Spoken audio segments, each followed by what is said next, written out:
නමස්කාර වේවා බුදුරුවනට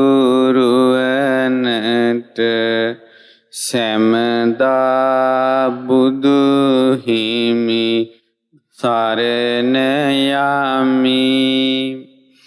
නමස්කාර වේවා ධම්රුවනට සැමදා සදහම් සරණ යමි. නමස්කාර වේවා සංඝරුවනට සැමදා මහා සංඝ සරණ යමි.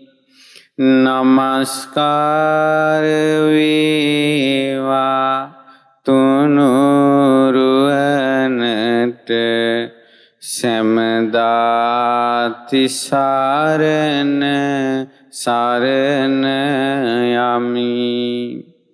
සාදු සාදු සාදු. අපගේ පරම පූජනීය ගුරු දේවෝත්තම අප කාගේත් කල්යාණ මිත්‍ර පින්වත් ලොකු ස්වාමීන් වහන්සේට නිදුක් නිරෝගී දීර්ඝායුෂ සම්පන්නියම සැලසේවා. සාදු සාදු සාදු. පින්වත්නි, අද මැදින් පුන් පොය දවස. ඉතින් අද දවසේ මේ උතුම් ධර්ම දේශනාව ශ්‍රද්ධා රූප වාහිනියෙන් ලක්විරු ගුවන් විදුලියෙන් පටිගත කරලා විකාශනය කරලා ධර්ම දානය පවත්වන්නට ඉදිරිපත් වෙලා තිබෙනවා.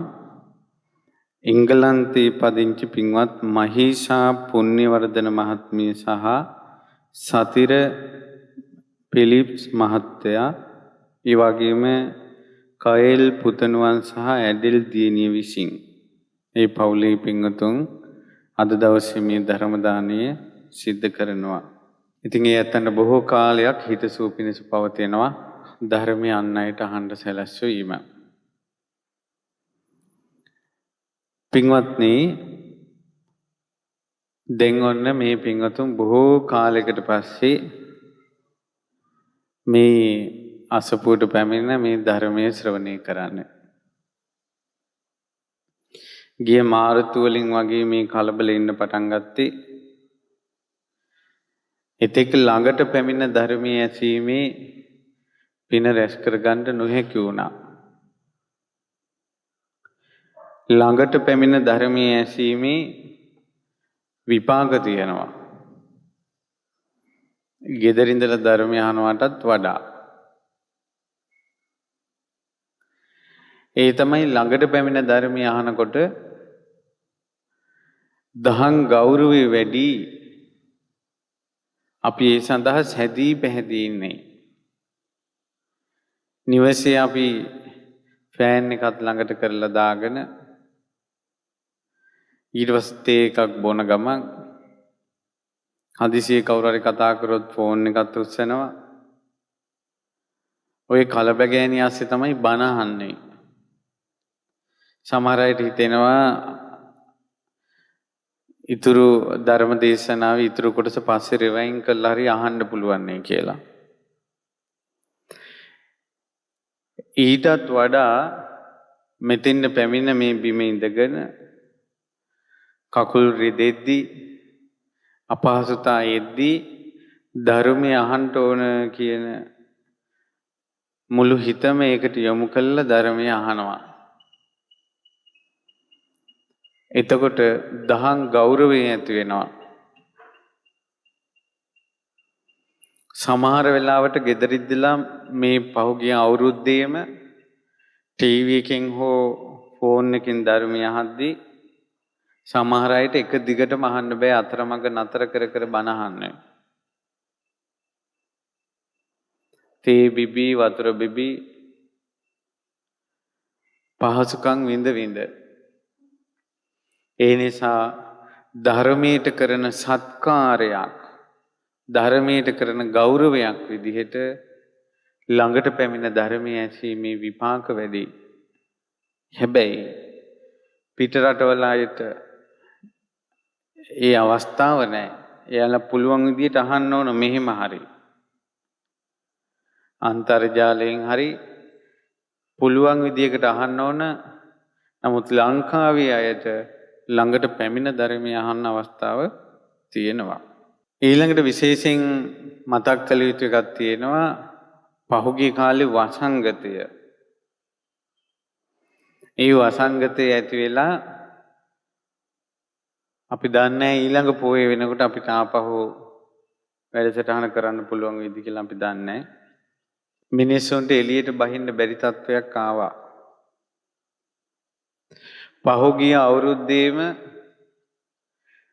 සංඝයා ළඟට පැමිණ සංඝ ගුණ කියා තමන්ගේ අතින් දානි හැන්දක් බෙදන්න අවස්ථාව නැති වුණා. සිල් ගුණ දන් වඩන පිරිසකට තමන්ගේ අතින් දානය උයලා තමන්ගේ අතින් දම් බෙදන අවස්ථාව නැති වුණා. පැය ගණන් වරු ගණන් සෑය බෝධිය විහෙර ළඟ ඉඳගෙන වඳිමින් පුදමින් පින්කම් කරන එකක් නැති වුණා. එතකොට වසංගතය එනකොට අපිට රැස් කරගන්න තිබ්බ ගොඩාක් පින් අහිමි වෙලා ගියා. ඉතින් ඔන්න බොහෝ කාලයකට පස්සේ අද ළඟට පැමිණ ධර්මය අහන්න අවස්ථාව ලැබුණා. පින්වතුනි, වසංගත කියන ඒවා මේ ලෝකේ එක එක විදිහට එනවා. මේ පින්වතුන් අහලා තියෙනවද අනුරාධපුරයේ ඉඳලා පොළොන්නරුවට එනකල් ගෙවල් තිබිලා තියෙනවා. ඒ කාලේ ගේකට ගෙයක් ඈඳලා එක වහලෙන් අනිත් වහලෙට කුකුලට පනින්න පුළුවන්. අනුරාධපුරයෙන් වහලයකට කුකුලෙක් නැංගොත් ඒ කුකුලාට කැලේකට පනිනවා නම් පොළොන්නරුවෙමුත් එහා ගිහිල්ලා තමයි කැලේකට යන්න තියෙන්නේ. එච්චර සෙනගක් මේ ලංකාවේ හිටියා. ඒ සෙනගට මක්කා වුණාද කියලා අහලා තියෙනවද? ඉස්සර වසංගතයක් ඇති වුණා ලංකාවේ. ඒ වසංගතේ හැදුනට පස්සේ ඇඟ උණු වෙලා ගිනියම් වෙලා උණ හැදිලා එහෙම වෙවුලලා වැටෙනවා. මොකද්ද උනේ කියලා ළඟට ගිහිල්ලා කෙනෙක් අල්ලනකොට එයාටත් හැදෙනවා. මාධ්‍යයෙන් දැනුවත් කිරීමක්, අනබෙර ගහලා දැනුවත් කිරීමක් ඒ මොකවත් නැහැ. අල්ලපු ගමේ මොකද්ද වෙන්නේ කියලා දන්නෙත් නැහැ. පණිවිඩ පනක් ගෙනියන්නත් බෑ. එතකොට මොකද උනේ? වසංගතේ හැදිලා එක්කෙනෙක් වැටුනොත් එයාව අල්ලන එක්කෙනාටත් හැදෙන නිසා දැන් අපි කියමුකෝ එයා වසංගතේ හැදලා දොර ළඟ වැටුණා කියලා. ගෙදර ඉන්න අනිත් අය දොර පැත්තේවත් යන්නේ නැහැ. තමන් ඉන්නේ කාමරේ නම් ඒ කාමරේ බිත්ති බිඳගෙන තමයි යන්නේ. ඔන්න වසංගත. දෙල්ලේ අතන ලෙඩේ වසංගතේ හැදලා වැටුණා කියන්නේ එයා ළඟටවත් යන්නේ ඉන්න තැන බිත්තිය කඩාගෙන යනවා. එක ගමකට මිනිස්සු 3-4 දෙනයි ඉතුරු වෙලා තියෙන්නේ. ඒක මදිවට නියඟෙත් ආවා. නියඟේ ඇවිල්ලා මේ මුළු ලංකාවෙම ගස් මැරිලා ගියා. එළියට බහිනකොට දාපු පතනක් වගේ. ඒ කියන්නේ කරකුට්ටන් වුණ හේනක් වගේ ලංකාව පෙනී ගියා. අතරින් පතර තනකොළ ගහක් ඉතිරි වුණා. තමයි උනේ. කන්ට බොණ්ඩ ආහාර හිග වුණා. පිරිසිදු වතුර පොදක් හිග වුණා. මේ පින්වතුන් දන්නවද ඒ කාලේ වෙච්ච තවත් වැඩක්? ඒ කාලේ සංගරුවන දකින්නකොට සාදු කියලා අත් දෙක ඔළුවේ තියාගෙන සාදු කිය බනහපු මිනිස්සු සංඝයා දිහා බලාගෙන වැඳගෙන හිටපු මිනිස්සු ආයුධ අරගෙන ඒ උපාසකයෝම ආයුධ අරගෙන තමන් වැඳපු සංඝයාම මරලා මස් කෑවා. මේ ලංකාවේ වෙච්ච දේවල්. වසංගත ඒවත් එක්ක බලනකොට කොරෝනා කියලා කියන එක ඒ හැටි දරුණු දෙයක් නෙවෙයි. ලංකාවේ කලින් ඇති වෙච්ච වසංගතත් එක්ක ජනයා මැරී ගියා. ගම්වල එක්කෙනා දෙන්න ඉතුරු වුණා. මිනිහා කුස්සන්න කෙනෙක් නැහැ. ඊට පස්සේ ඇති වෙලා තියෙනවා ඇඟේ ගෙඩි දාලා ඒ ගෙඩි පුපුරලා ඇටකටුව පේන වසංගත ඇති වෙලා තියෙනවා. ඒ ලෙඩෙක් වත්තම් කරගන්න නිරෝගී කෙනෙක් නැහැ. මේ මනුස්ස වර්ගයා කාලෙන් කාලෙට අනේක වූ දුක්ඛං කටළු විඳ විඳ තමයි සංසාරේ යන්නේ. වසංගත වලටම පත් වෙලා පීඩා විඳපු වාර අනන්තයි කියනවා. ශෝක වෙච්ච වාර අනන්තයි. ඒ අතරේ වාහන අනතුරු සිද්ධ වෙනවා. ඊළඟට මිනිස්සු සොරකම් කරනවා. මිනිස්සු ඝාතනය කරනවා. නොයෙක් අකටයුතුකම් සිද්ධ වෙනවා. මේ වසංගත ASCII මේ විදිහට ව්‍යසනවලට මෝන දෙදී මේ සත්වයා සංසාරේ ගමන් කරනවා. කෙලවරක් නැහැ. මේ විදිහට දුක්ඛං පච්චනු භූතං ගොඩාක් දුක් විඳා සංසාරේ. තිබ්බම් පච්චනු භූතං තීව්‍ර දුක් විඳා. ව්‍යසනං පච්චනු භූතං ඥාති ව්‍යසන, භෝග ව්‍යසන, රෝග ව්‍යසන වලින් අප්‍රමාණ දුක් විඳා. කටසි වඩ්ඩිතා උපන් සත්වයා මැරිලා මහ පොළොවට පස් එකතු කරලා ගියා. එච්චරයි උනේ. මෙන්න මෙහෙම සංසාරයක යද්දින් තමයි අපි පින්වතුනි අපි කාටත් මේ යුගයේ ගෞතම බුද්ධ ශාසනයක් හිමි වුණේ. ගෞතම බුද්ධ ශාසනය හිමි නොවෙන්න අපිට මේ මනුෂ්‍ය ජීවිතේ වටිනා දෙයක් හම්බ වෙන්නේ නැහැ. ඒ නිසා අපේ මනුෂ්‍ය ජීවිතේට වටිනාකමක් හම්බුනේ. අපේ සිංහල ජාතියට වටිනාකමක් හම්බුනේ. අපි මෙතෙක් ජීවත් වෙලා හිටිය එක සඵල වුණේ අපිට බුද්ධ ශාසනය හම්බ වෙච්ච නිසා. ඒ නිසා ගොඩාක් දුක්ඛං කටළු විඳින ගමන් මේ ශාසනය පිහිට අපිට ගන්න තියෙන්නේ. මේක අපිට තේරෙන විදිහට අද දවසේ අපේ සංසාර ගමනේ මහා බලවේගය ගැන ධර්ම දේශනාවක් කරන්නට කල්පනා කළේ. මැදින් පුන් පොහොය දවසක තමයි ඒ භාග්‍යවත් අරහත් සම්මා සම්බුදුරජාණන් වහන්සේ කාළුදායි මහරහතන් වහන්සේ සමග 20000ක් සංඝ පිරිස පිරිවරාගෙන කපිලවස්තුවට වඩින්ට පිටත් වුණේ. ඥාතීන්ට සංග්‍රහ පිණිස. ඉතින් එවැනි පුන් පොහොය දවසක අපේ ජීවිතේ පිටිපස්සෙන් ඉඳලා අපිව මෙහෙවන විශාල බලවේගය පිළිබඳව අද දහම් කරුණු ටිකක් කියලා දෙන්න කල්පනා කළා. කුමක්ද මේ බලවේගය? ඒ තමයි කර්මය.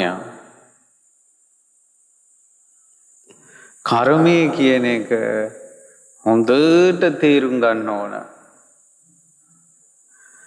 අපි යහපත් කර්ම පුණ්‍ය විපාක දෙන්න ගත්තට පස්සේ එක දිගට හරියනවා.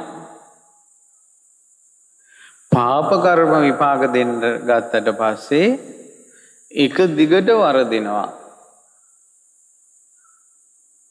කෙලවරක් නැතුව වරදිනවා. දැන් අපි අඳුරන පුතෙක් ඉන්නවා කොයින් හරි අභූත චෝදනාවකට ලක් වෙනවා. ඉතින් නින්දා පාස විඳ විඳ බනහන්ඩාවත් නින්දා පාස විඳ විඳ ඉතින් කොහොම හරි බන ටිකකුත් අහගෙන ඉන්නවා. මෙයා පහුගිය කාලේ හදිසියේ ලෙඩ වුණා.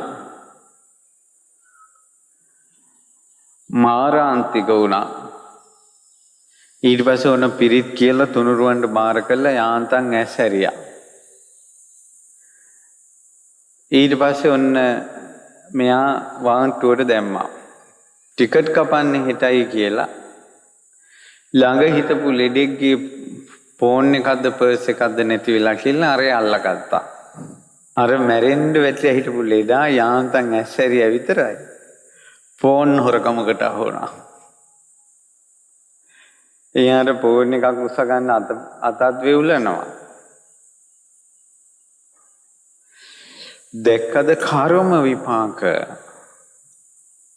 සමහර අය ඉන්නවා ගෙවල් වල මොන හොදේ කළත් වැරදි. ආදරෙන් කතා කළත් මොකද දන්නේ ආද මේ 아무තු ආදරයක්. ඒකත් වැරදි. කතා නොකර හිටියත් මොකද මේ බුම්මගෙන මොසලකමද කියලා අහනවා. ඒත් වැරදි. ඉව්වත් වැරදි. ඒකෙ ලුණු මන්දි අරක මන්දි මේක මන්දි කියනවා. ඉව්වේ නැතත් වැරදි. හැරුණත් වැරදි, කතා කළත් වැරදි, කතා නොකළත් වැරදි. කරන හැම දෙයකටම වැරද්දම අහන මිනිස්සුත් ඉන්නවා. මට ළඟදීන් තවත් එක්කෙනෙක් මුණ ගැහුණා. පන්සලක හාමුදුරුවෝ නමක්. මේ හාමුදුරුවෝ පන්සලේ මොකක් හරි ගොඩනැගිල්ලක් හදලා මොකක් හරි එතන තිබ්බ දෝෂයකට අහු වෙලා ඒ හාමුදුරන් නිකම් පිස්සු වගේ හැදිලා. හැදිලා හැම තැනම දුවනවා. ගුරු හාමුදුරුවෝ ළඟට ගිහිල්ලා ගුරු හාමුදුරුවෝ කියලා පොඩ්ඩක් ඉන්න කියලා ඉන්නම බැරි දැන පහවදාම ගුරු හාමුදුරන්ට නොකිය සිවුරු ඇරලා දැන් ගිහිල්ලා. දැන් හිස ඇරුණාතේ යනවා. ඒ යනකොට ඈතකට ගිහිල්ලා රෑ වෙච්ච තැන පන්සලකට ගොඩ වෙලා. පන්සලකට හරි කොහේ හරි මොකද්ද තැනක් කිව්වා එතෙන්ට ගොඩ වුණා. ගොඩ වෙලා කියලා අනේ මට ඉන්න ඕන අතරට. ආන්න අතන කාමර දෙකක් තියෙනවා නම් ඒකේ හිටපන් කිව්වා. ඉතින් ඊට පස්සේ ඒකේ රෑ නිදා ගත්තා. දැන් සිවුරු ඇරලා නිදාගෙන උදේ නැගිටලා වටේ පිටේ අතු ගන්නකොට පොලිසියනුයි ගමේ මිනිස්සු ඔක්කොම එතෙන්ද එකතු වුණා. ඇයි කියලා බලනකොට මෙයා හිටපු කාමරේටම අල්ලපු කාමරේ මිනිස්සෙක් මැරිලා දැන් දවස් ගාණක් වුණ වෙලා. ඒකේ ඔත්තුවක් ගිහිල්ලා ඇවිල්ලා තියෙන්නේ. අර කද ගහෙන් වැටෙන මිනිහට ගෝනා යනවා වගේ දැන් මෙයා අර කට්ටිය මේක විභාග කරන අතරේ මෙයා පිටිපස්සෙන් ගිහිල්ලා වැට පැනලා දුවගෙන ආයෙ ඈතකට ගියා. ඔය වගේ එක දිග ඊට පස්සේ කියලා මාත් එක කිව්වේ ඔය මට මොන ගිහිල්ලා අනුරාධපුරේ ඉඳලා මොන ගිහිල්ලා මට ඔය විස්තරي කිව්වේ. ඊට පස්සේ හාමුදුරනේ කියනකොට මං කව ඇති. අන්න ජයශ්‍රී මහ බෝධීන් වහන්සේ ඉන්නවා, රුවන්වැලි සෑය තියෙනවා. බුදුරජාණන් වහන්සේ කියලා හිතාගෙන බුදුරජාණන් වහන්සේට දුක් ගැනවිල්ල කියන්න. මොකද මේ මිනිසුන්ට දුක එනවා කියන එකේ කෙලවරක් නැහැ. ඉවරයක් නැහැ. අපි මේ නිවන් දකින්න ධර්මය නිවන පිණිස ධර්මයේ දේශනා කළත් ඒ ධර්මයට සවන් දෙන්න සියල්ල අතාරින්න තරම් මානසික මට්ටමක මිනිස්සු නැහැ. මිනිස්සු ප්‍රශ්න අල්ලගෙන ඉන්නේ. අල්ලගත්ත ප්‍රශ්නයෙන් සැනසෙන්න දුකක් නැතුව සැපක් විඳින්න බොහෝ විට බණක් අහන්නේ. ජීවිතය අවබෝධ කරලා දුකේ මුල සිඳින්න නෙවෙයි අද කාලේ. ඒ නිසා කාටත් හොඳයි කර්මය තමන්ගේ ජීවිතේට එන හැටි ඉගෙන ගත්තොත්.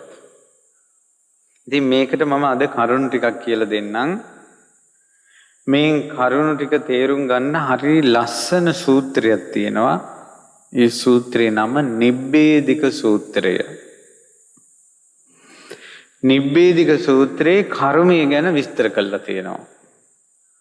බුදුරජාණන් වහන්සේ දේශනා කරනවා කර්මය ගැනත් දැනගන්න ඕන. කර්මය හටගන්න පසුබිම ගැනත් දැනගන්න ඕන.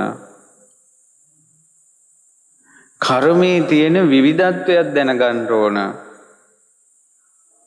කර්ම විපාක තමන්ට එන හැටිත් දැනගන්න ඕන. කර්මයෙන් නිරුද්ධ වෙන හැටිත් දැනගන්න ඕන. කර්මයෙන් නිරුද්ධ වෙන මාර්ගයක් දැනගන්න ඕන. පින්වත් මහණෙනි, කර්මය කියලා කියන්නේ මොකද්ද? මේ පින්වතුන් අහලා තියෙන්නේ කොහොමද කර්මය ගැන? චේතනහම් භික්කවේ කම්මං වදාමි. පින්වත් මහණෙනි, මම චේතනාව කර්මය ලෙස වදාරමි. එතකොට කර්මය වෙන්නේ මොකද්ද? චේතනාව. චේතයිත්වා කම්මං කරෝති කායේන වාචාය මනසා. චේතනාව මුල් කරගෙන කර්ම කරනවා කයෙන් වචනයෙන් මනසින්. කර්මය තමයි චේතනාව. චේතනාව මුල් කරගෙන තමයි කයෙන් වචනයෙන් මනසින් ක්‍රියාත්මක වෙන්නේ. මේ විදිහට කර්ම සකස් වෙනවා. චේතනාව පහළ නොවන මොහොතක් නැහැ. එහෙනම් කර්ම සකස් නොවන මොහොතක් නැහැ. හැම වෙලාවෙම කර්ම හැදෙනවා. ඊට පස්සේ බුදුරජාණන් වහන්සේ දේශනා කරනවා කොහොමද මේ කර්මය හැදෙන පසුබිම. කර්මය හැදෙන පසුබිම තමයි පස්සෝ භික්ඛවේ කම්මානං නිධාන සම්භවෝ. කර්මයට නිධාන සම්භවය හේතු පසුබිම ස්පර්ශය.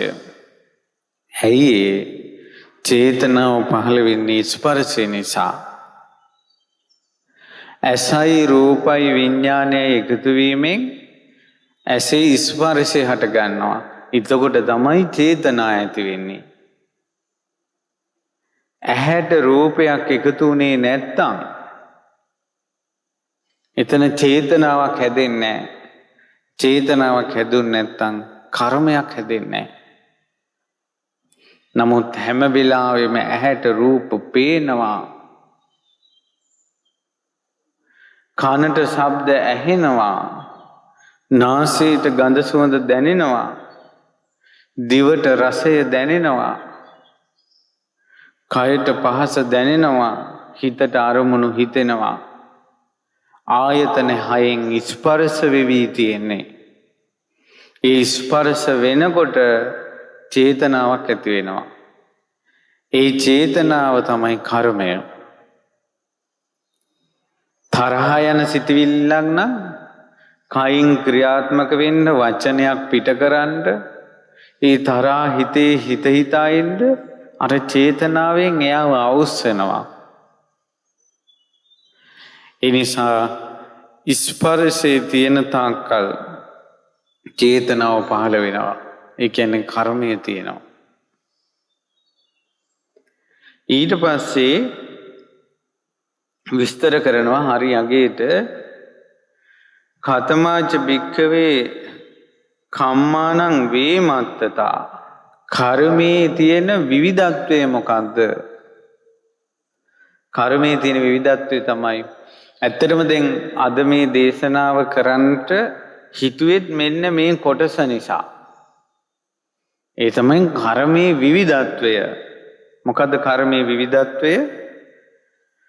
අත්ති භික්ඛවේ කම්මං නිරය වේදනීයං. පින්වත් මහණෙනි, කර්මයක් තියෙනවා, ඒක විඳවන්න තියෙන්නේ නිරයේ.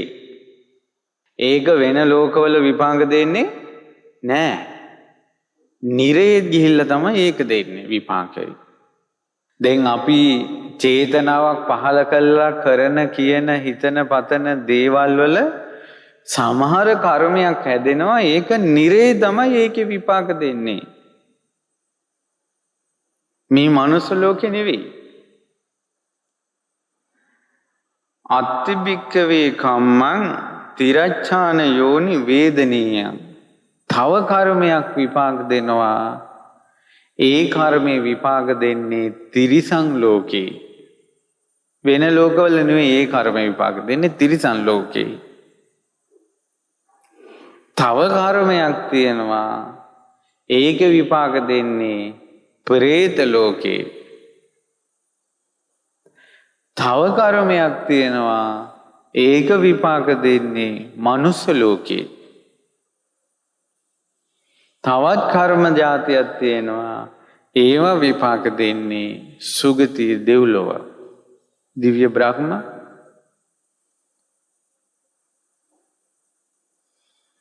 දැන් අපි මිනිස්සුනේ.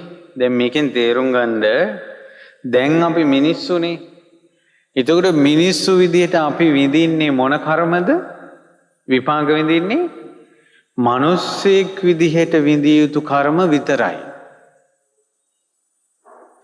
සමහර මිනිස්සු කියනවා අම්මෝ මන් නිරාදුක් විඳින්නේ කියලා. ඒක ඔවුන්ගේ මුසාවක්. අපාය දුක මනුස්ස ලෝකේ විඳින්නේ නැහැ. තිරිසන් ලෝකේ දුක මනුස්ස ලෝකේ විඳින්නෙත් නැහැ. පෙරේත ලෝකේ දුක මනුස්ස ලෝකේ විඳින්නෙත් නැහැ. මනුස්ස ලෝකේ විඳින්නේ මිනිස්සෙක් විඳින කර්ම. මම මේක කියන්න තේරුම් කළේ මෙන්න මේක. දැන් අපි තව උදාහරණයක් ගමු. ඔන්න කෙනෙක් ටීවී එකක් දාලා රේඩියෝ එකක් අහලා සින්දුවක් අහලා සතුටක් විඳිනවා. ඔතනම ඉන්නවා බලු පැටියෙක්. ගෙදර බල්ලත් ඔතන ඉඳගෙන ඉන්නවා. එයාට අර ටීවී එකෙන් පේන එකෙන් අර මිනිස්සයා විඳින සැපේ සොම්නස විඳින්න පුළුවන්ද? බෑ.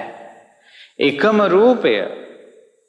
හේතුව තිරිසන් සතාගේ සැපේ කියන එක වෙනම එකක්. පින්වතුනි, තිරිසන් සාමාන්‍යයෙන් බල්ලන්ගේ ජීවිතේ රසවත්ම කෑම තමයි කියනවා අසුචි. අපි එක එක විදිහට ඌට කෑම බීම හදලා දුන්නට කවදාවත් බල්ලට අසුචි ටිකක් තරම් රහ දෙයක් නැහැ. බුදුරජාණන් වහන්සේ උපමාවෙන් දේශනා කළා. බඩගින්නේ ඉන්න බ්‍රාහ්මණයෙකුට සූප ව්‍යංජන සහිත දානයක් උයලා එහි සුවඳ ඈතටම එනකොට අර බමුණට හිතෙනවා අද නම් හොඳට සප්පායම් උණ හැකි කියලා. බුදුරජාණන් වහන්සේ දේශනා කළා බඩගින්නෙන් ඉන්න බල්ලෙකුට අසූචි ගඳ එනකොට හිතෙන්නේත් ඒ වගේ කියලා. දැක්කද කර්මවල විපාක. ඒ නිසා පින්වතුනි, දැන් මිනිස්සෙක් විදියට අපි මේ කර්ම විපාක විඳිද්දී සංසාරේ කෙලවරක් නැතුව නිරේ විඳින්න කර්ම අපි රැස් කළා තියෙනවා. දැන් ඒව ඔක්කොම ස්ටෝක් වෙලා තියෙනවා. අපි නිරේ ඉපදෙනකල් ඉපදියනින් නිරේ විපාක දෙනවා. කර්මයේ විසින් බලාගෙන ඉන්නවා. අපි සංසාරේ මේ ජීවිතේ කරපු කර්මත් සංසාරේ කරපු කර්මත් අතර තියෙනවා තිරිසන්නු වෙලා විඳවන කර්ම තියෙනවා. ඒ කර්මයේ බලාගෙන ඉන්නවා. ඔබ තිරිසනෙක් වෙනින් දෙනවා විපාකේ. වැටුනොත් ඉවරයි. මේ ජීවිතේ කරපු ටික විතරක් නෙවෙයි. මේ සංසාරේ ආරම්භක කෙලවරක් නැහැ. පටන් ගත්ත තැනක් නැහැ. නොවිච්ච කෙනෙක් නැහැ. සංසාරේ මේ අත්වලින් කෙරිච්ච ප්‍රාණඝාත, සොරකම්, සල්ලාලකම්, ඇදබාපු බොරු, සොරා මතින් උමතු වෙච්ච ඒවා, කරපු අකටයුතුකම් කෙලවරක් නැහැ. ඒ කර්ම අතරින් සම්මා දිට්ඨිය මුල් වෙච්ච යම් පුණ්‍ය සංස්කාරයක් ඉදිරිපත් වෙලා මිනිස්සෙක් විදිහට ඉපදුනා. ඉපදුනාට අර පව්කම් වල කර්ම නැති වෙලා නෙවෙයි. අපිව නිරේට වැටෙනකල් ඒ කර්ම බලාගෙන ඉන්නවා. ඒ ටික විපාක දෙනකල්. තිරිසන් ලෝකෙට අපිව වැටෙනකල් බලාගෙන ඉන්නවා. අර ස්ටෝක් වෙලා තියෙන කර්මය විපාක දෙන්න. විපාක නොදී කර්මයේ ඡය වෙන්නේ නැහැ. විපාක නොදී කර්මයේ ඡය වෙන්නේ නැහැ. ඒ නිසා සතර අපායේ වැටුනොත් ඉවරයි. මම ඔයාලට කියන්නම් මේ පින්වතුන්ට බුද්ධ වචනයකින් අපි සංසාරේ සතර අපායේ වැටෙන්න කරපු කර්ම කොච්චර අපි තුල තියෙනවද කියලා බුදුරජාණන් වහන්සේගේ වචනෙන් මම උපමාවක් කියන්නම්. ඒකට තේරුම් ගන්න සතර අපායේ වැටෙන භයානකකම. බුදුරජාණන් වහන්සේ ශ්‍රී හස්තයට දිය බිඳුවක් ගත්තා. දිය බිඳුවක් ශ්‍රී හස්තයට රැගෙන වදාලා, පින්වත් මහණෙනි, මේ ශ්‍රී හස්තේ තියෙන දිය සිඟිත්ත ඉතුරු වෙලා සතර මහා සාගරයේම ජලය හිඳිලා ගියොත් ඉතුරු වෙච්ච ජලය මේ අතේ තියෙන ජල සිඟිත්තද වැඩි සතර මහා සාගරයේ හිඳිච්ච ජලය ටිකද? සංඝයා කියා හිටනවා, ස්වාමීනි, හිඳිච්ච ජලයට උපමාවක්වත් කියන්න බෑ කිව්වා. පින්වත් මහණෙනි, ආන්නේ වගේ කෙනෙක් හතර අපායෙන් නිදහස් වුණොත් ඒ කෙනා නිදහස් වුණ දුක අර සතර මහා සාගරයේ ජලයේ වගේ. ජීවිත 7කින් විඳින්න තියෙන දුක මේ ශ්‍රී හස්තේ තියෙන ජල බිඳුව වගේ. එතකොට මෙතන ඉන්න ඔබ සතර අපායෙන් නිදහස් වෙලා නැත්තම්, සෝවාන් වෙලාවත් නැත්තම්, ඒකේ කතාවේ අර්ථය ඔබ අප විඳින්න තියෙනවා දුකක් අර සතර මහා සාගරයේ ජලයට වඩා. ඒ අපි එනකල් බලාගෙන ඉන්නේ කර්මේ විපාක දෙන්න. ඒතකොට ඒ සහ මහත් වූ විපාක දෙන කර්මයක් කොහෙද තියෙන්නේ? දැන් මේක කර්මය කොහෙද තියෙන්නේ? දැන් අපි කවුරුත් දිහා බලනකොට එක එක්කිනා ගිනාපු කර්මය මොකද්ද කියලා මේ ළඟ පොට්ටනියකුත් නැහැ. ඔළුවේ තියාගෙන ඉන්නවා පේන්නෙත් නැහැ. ගෙදර ගබඩාවකත් නැහැ. ඔක්කොගෙම මැන්නොත් මේ බර කිරුවොත් එහෙම 50 60 70 ඔක්කොගෙම බර තියෙන්නේ. කර්ම බර හොයාගන්නත් බෑ. කොහෙද මේ කර්මය තියෙන්නේ?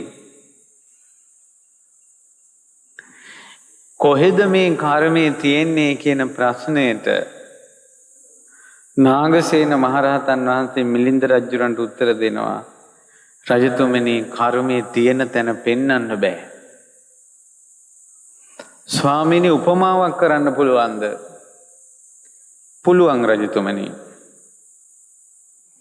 අඹ පැලයක් හැදෙනවා, අඹ ගහක්. ඔය අඹ ගහේ වාරේ ආවට පස්සේ මල් පිපිලා ඒ පිපිච්ච මල් වලින් අඹ ගෙඩි හැදිලා ලොකු වෙලා ඉදෙනවා. එතන මේ ගහේ හැදිච්ච අඹ ගෙඩි ඒ ගහේ කොතනද කලින් තිබ්බේ? මේ අපිට ඉදිලා සුවඳහමාමා පේන අඹ ගෙඩි ওই ගහේනේ හැදුනේ. කලින් කොහෙද තිබ්බේ දැන් මේවා? එහෙම තිබ්බ තැනක් අපිට පෙන්වන්න බෑ. සුදුසු කාලේ ආවට පස්සේ පරිසරයේ හැදුනට පස්සේ ඵලය හට ගන්නවා. ඒ වගේ අපිට ඉදිරියේ සුදුසු කාලේ ආවොත් සුදුසු පරිසරයේ හටගත්තොත් මොන දේවල් වලට මුහුණ දෙන්න සිද්ධ වෙයිද දන්නේ නැහැ.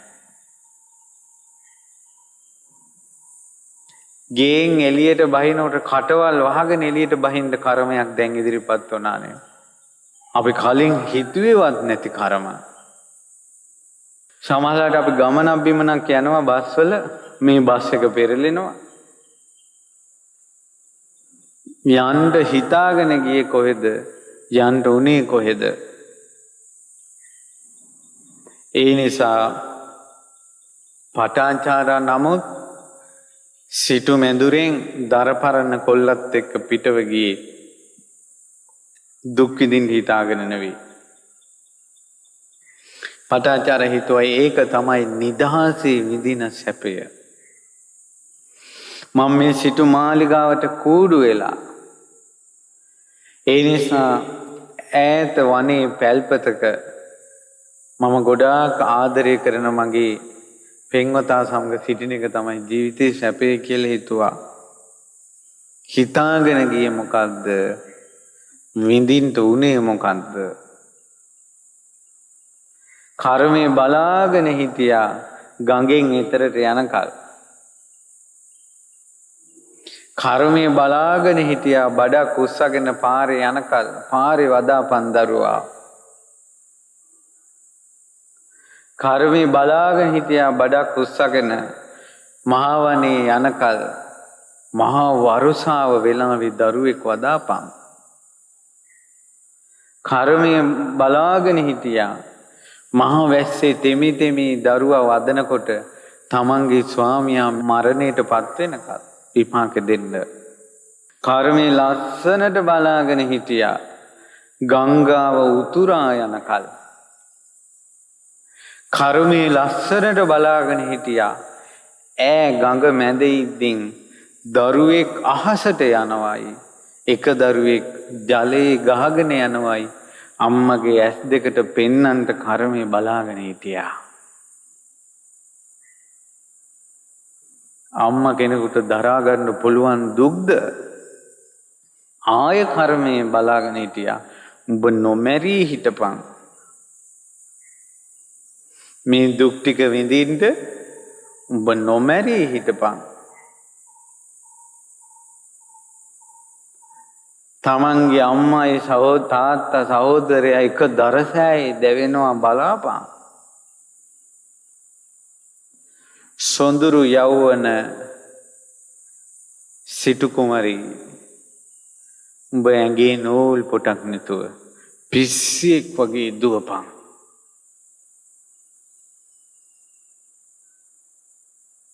කර්මය බනාගෙන හිටියා කල්ප ලක්ෂයක් පුරපු පින්බලයක් බලාගෙන හිටියා. උඹ දැන් බුදු කෙනෙක් ළඟට දුවපන්. දෙකම හොඳ නරක දෙකම. රහත් භික්ෂුණියක් වුණා. අරහත්වයට පත්වන ජීවිතේත් ගෙවපු කර්ම විපාක. අපි මේ දවස් දෙකක් බණ අහලා අපේ ජීවිතයේ සියලු දුක් අන්දරා නිදහස් වෙනකල් බලාගෙන ඉන්නවා. ඇයි සංසාරේ රැවටිලා ආයෙත් රැවටෙන්නේ ඇයි? මේ ජීවිතය අවබෝධ කරගන්න ඊයේ අවුරුදු 77ක ආච්චි අම්මා කෙනෙක් කතා කරලා උන්දගේ දුක් ගැනවිල්ල කිව්වා, හාමුදුරනේ මට මේ දුක ඉවස ගන්න බෑ මං වහබනවා. මං කෝ කිරියම්මා ලැජ්ජයි. කිරියම්මා ලැජ්ජයි. ඔය වගේ කතා කියන්න එපා. අවුරුදු 77ක් දහ දුක් විඳගෙන මේ ජීවිතේ ගත කළා. මේ වලපයයි ගොඩපයයි තියාගෙන ඉතුරු ටික ගෙවා ගන්න බැරුව සියදිවි හානි කර ගන්න හදනවා. නෑ හාමුදුරනේ මට මේ වේදනාව ඉවසන්න බෑ මට මැරෙන්න ඕන. මම මේ නිරා දුකක් විඳිනවා. පින්වතුනි, නිරේ දුක මිනිසෙක් විඳින්නේ නැහැ. තිරිසන් ලෝකේ දුක මිනිසෙක් විඳින්නේ නැහැ. പ്രേත ලෝකේ දුක මිනිසෙක් විඳින්නේ නැහැ. මිනිසෙක් විඳින්නේ මිනිසෙක් විඳින දුක. ඔතනින් මැරිලා තිරිසනෙක් වෙච්ච ගමන් අර රැස් වෙලා තියෙන කර්ම පොදිය විපාක දෙනවා. නිරේ ගියොත් කර්ම පොදිය විපාක දෙනවා. සතර අපායේ දුක ඉදිරියේ මනුස්ස ලෝකේ උලක් උඩ හිටියත් සැපයි.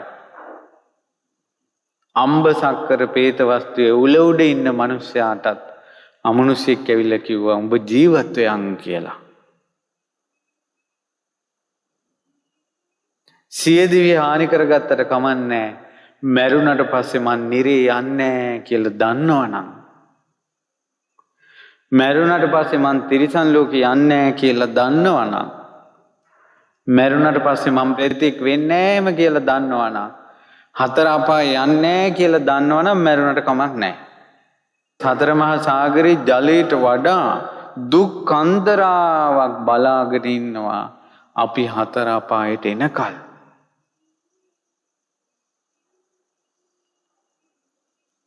මිනිස්සු හිතන්නේ අපි ඔක්කොම දුක් මෙහි විඳිනවා කියලා. බුදුරජාණන් වහන්සේ වදාළා, පින්වත් මහණෙනි, මම පිරිසිදු දිවසින් දකිනවා, මම කෙනෙක්ගේ හිත දකිනවා, මෙයා මේ කරන පව්කම් වල හැටියට නම් මැරුණට පස්සේ නිරේ තමයි යන්නේ. පස්සේ කාලේ මම පිරිසිදු දිවසින් දකිනවා අර මිනිස්සයා මැරිලා නිරේ දුක් විඳින හැටි. ඒක මේ වගේ ගිනි අඟුරු වලක් දුන් දාන්න නැති තනිකර ගින්දර අඟුරු තියෙන වලකට යන්න පාරක් තියෙනවා. මෙහෙම ගිහිල්ලා ඒ පාර එහෙම යන්නේ ගිනි අඟුරු වලට, වෙන කොහෙටවත් නෙවෙයි. ඔය පාරේ මිනිස්සෙක් යද්දී නුවණැති මිනිස්සෙකුට හිතෙනවා මේකේ ගියොත් නම් පාර වෙනස් කරගත්තේ නැත්තම් ගිනි අඟුරු වලේ වැටිලා අනන්ත දුක් විඳින්න සිද්ධ වෙයි කියලා. පස්සේ කාලෙක යා ගිනි අඟුරු වලේ වැටිලා අනන්ත දුක් විඳිනවා. බුදුරජාණන් වහන්සේ වදාලා ඕන් ඔය වගේ තමයි කිව්වා නිරේ යන පාර. දැන් අර ගිනි අඟුරු වලට වැටෙනකල් අර පාරේ ඉදින් ගිනි අඟුරු වලට වැටීමේ දුක වේදනාව පාරේ යන කෙනාට එනවද? පාරේ යන කෙනාට එනවද? ගිනි අඟුරු වල ලං වුණත් ගිනි අඟුරු වලේ සැරේ ඒ ගින්දරෙන් පිච්චෙන සැර නෙවෙයි. ඈතට එන ගිනි අඟුරු සැරෙන්නේ මිසක් ගිනි අඟුරු වලේ වැටිලා විඳින දුක නෙවෙයි. ඒ වගේ නිරයට බර වුණ කෙනාට ඇඟපතේ දැවිලි ඇවිල්ලා ගිනි පෙනි විඳවයි මනුස්ස ලෝකේ. ඒක නිරේ සැරක් මිසක් නිරේ දුක නෙවෙයි. ඊට එහා දවසට උල්පාරවල් 300ක් කන කෙනාගේ දුකත් බුදුරජාණන් වහන්සේ වැලි කැටයක් පමණට වදාලා නිරේ දුක මහා මෙරක් වගේ කියවා. මිනිස්සු අපායට වටේ වැටෙන්න බය නැත්තේ ඇයි මේ? මහා දුක් හන්දරාවක්. පිංගතුනි, නිරේ වැටෙන පාපයක් නම් කරන්න එපා. මේ ජීවිතේ කරපු පව් නෙවෙයි. කලින් ජීවිතේ කරපු ඒවා. අර කෙලවරක් නොමැති සංසාරේ කරපු පව්. ඒ ඔක්කොම එනවා නිරේ වැටුණට පස්සේ. ඒ නිරේ වැටුණට පස්සේ සිල් ගත්තේවා, බුද්ධ පූජාවල් තිබ්බේවා, පින් කරපේවා, ඒ වගේ පින නිරේට එන්නේ හැංගිලා තියෙන්නේ ඒවා. ආය මිනිස්සෙක් හරි දෙවියෙක් හරි වෙන්න ඕනේ ඒවා ඉදිරිපත් වෙන්න. එතකල් කරපු පින් ඔක්කොම සැඟවිලා තියෙනවා. අපේ ජීවිතේ පින සැඟවිලා තියෙනවා. ආබස්සර බ්‍රහ්ම ලෝකෙ ඉපදෙන කර්මත් සැඟවිලා තියෙනවා. මේ පෘථුවියේ ඉර මඩලවල් 7ක් පායලා විනාශ වෙද්දී ආබස්සර ලෝකයේ යන්න තියෙන කර්ම ඉස්මතු වෙලා ආබස්සර බඹලෝ උපදිනවා. ඒ වගේ අපේ ජීවිතේ පුදුම විදිහේ කර්ම හැංගිලා තියෙනවා. ඔන්න බුදුරජාණන් වහන්සේ වදාළා සමහර අය තිරිසන් ලෝකේ යන කර්ම කරනවා. බුදුරජාණන් වහන්සේ දැනගන්නවා හිතෙන් හිත මෙයා මේක වෙනස් කරගත්තේ නැත්තම්, මෙයා මේක වෙනස් කරගත්තේ නැත්තම් මරුණාට පස්සේ තිරිසන් ලෝකේ යනවා. පස්සේ කාලේ පිරිසිදු දිවසින් දකිනවා ඔහු මැරිලා තිරිසන් ලෝකේ. තෝදෙය බමුණා වගේ. තෝදෙය බ්‍රාහ්මණයා බොහෝ අකුසල් කරගෙන ලෝභකමෙන් ඉඳලා මැරිලා බල්ලෙක් වුණා. පස්සේ කාලේ ගෙදරම බල්ලෙක් වෙලා ඉද්දින් බුදුරජාණන් වහන්සේට මුණ ගැසුණා. එතකොට බුදුරජාණන් වහන්සේ දේශනා කරනවා අසූචි පිරිච්ච වලක් තියෙනවා. ඒ වලට එක මාවතක් තියෙනවා. මිනිස්සෙකේ අසූචි පිරුණ වලට යන මාවතේ යද්දී නුවණැති කෙනෙකුට හිතෙනවා මෙයා පාර වෙනස් කරගත්තේ නැත්නම් අසූචි වලට වැටෙන්නේ. පස්සේ කාලේ ඇත්තටම වැටිලා. ඔය වගේ තමයි තිරිසන් ලෝකේ යනවා කියන්නේ. අර උඩ පාරේ යද්දී අසූචි වලට වැටෙන්න කලින් අසූචි ගඳ එනවා. අසූචි ගඳ ආවා කියන එක අසූචි වලේ වැටිලා විඳින දුකයි කියන එකයි දෙකක්. ඒ නිසා තිරිසනෙක් විදිහට තිරිසන් ලෝකේ වැටිලා විඳින දුකයි තිරිසන් ලෝකේ යන්න කලින් මිනිසෙක් මෙහි විඳින දුකයි දෙකක්. අපි කියනවා ඒක මැරුණේ තිරිසනෙක් වගේ කියලා කියනවද නැද්ද? නෑ. මිනිසෙක් තිරිසනෙක් විඳින දුක විඳ විඳ මැරෙන්නේ නෑ. ඒ තමයි තිරිසන් ලෝකයේ සැර.